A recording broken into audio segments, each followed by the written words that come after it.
आपल्या सगळ्यांचं स्वागत करतो या पत्रकार परिषदेमध्ये। आज खरं तर बेळगावला एका आमच्या कोकणातल्या कार्यक्रमासाठी मी इथं आलो होतो आणि तो जो कार्यक्रम आहे ते आमचे कोकणातले सगळे कुणबी बांधव जे बेळगावमध्ये राहतात त्यांचं दरवर्षी एक स्नेहसंमेलन असतं आणि त्या स्नेहसंमेलनाच्या निमित्तानं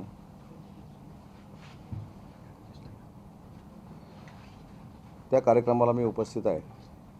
परंतु इथं आल्यानंतर आपल्याशी चर्चा करून एका महाराष्ट्रातल्या ज्वलंत विषयावर खरं तर मला ही पत्रकार परिषद घ्यायची आहे, कारण मी आता दुपारनंतर महाराष्ट्रामध्ये जाणार आहे। आपल्या सगळ्यांना माहिती आहे की काल रात्री म्हणजे 2 वाजता जे जरांगे पाटलांचं आंदोलन सुरू होतं ते आंदोलन मागं घेतलं गेलं। त्याबद्दल सर्वप्रथम मनोजदादा जरांगेंना मी मनापासून धन्यवाद देतो आणि हे धन्यवाद देत असताना त्यांनी प्रकृतीची देखील काळजी करावी ही आमची जी पूर्वीपासूनची इच्छा होती ती पुन्हा एकदा इच्छा प्रकट करतो।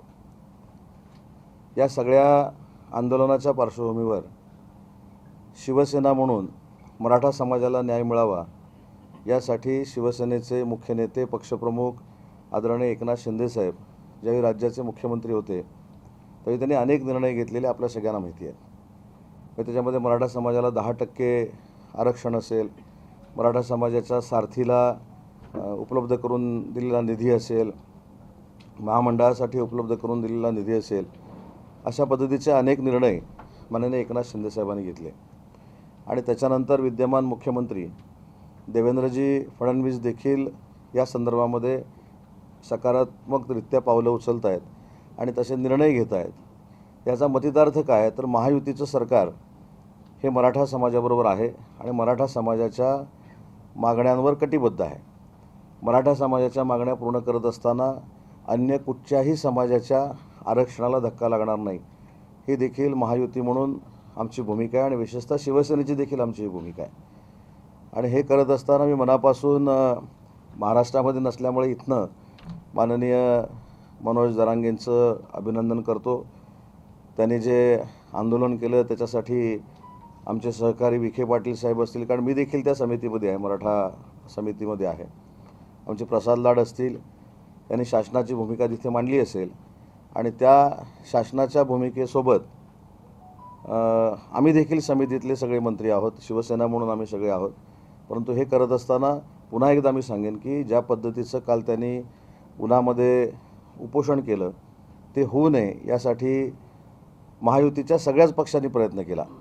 म्हणजे माननीय एकनाथ शिंदे साहेबांकडे प्रसादजी लाड देखील 2दा भेटायला आले होते की कशा पद्धतीने ह्या सगळ्या गोष्टीला पुढं जायचं। माननीय देवेंद्रजींनी देखील मार्गदर्शन केलं आणि सगळ्याचा परिपाक म्हणून काल रात्री 2 वाजता त्यांनी जे उपोषण मागे घेतलं आहे त्याबद्दल त्यांचं मी अभिनंदन करतो आणि पुन्हा एकदा त्यांनी स्वतःची काळजी घ्यावी, कारण मराठा समाजाचं हे नेतृत्व हे टिकलं पाहिजे आणि मराठा समाजाला न्याय देण्यासाठी ज्या पद्धतीनं ते आग्रह धरतात तो असाच राहिला पाहिजे ही आमची सगळ्यांची भूमिका आहे। आणि हेच मला मनोज जरांगेंचं अभिनंदन करायचं होतं, त्यांना धन्यवाद द्यायचे होते, म्हणून या पत्रकार परिषदेचं मी या ठिकाणी आयोजन केलं होतं।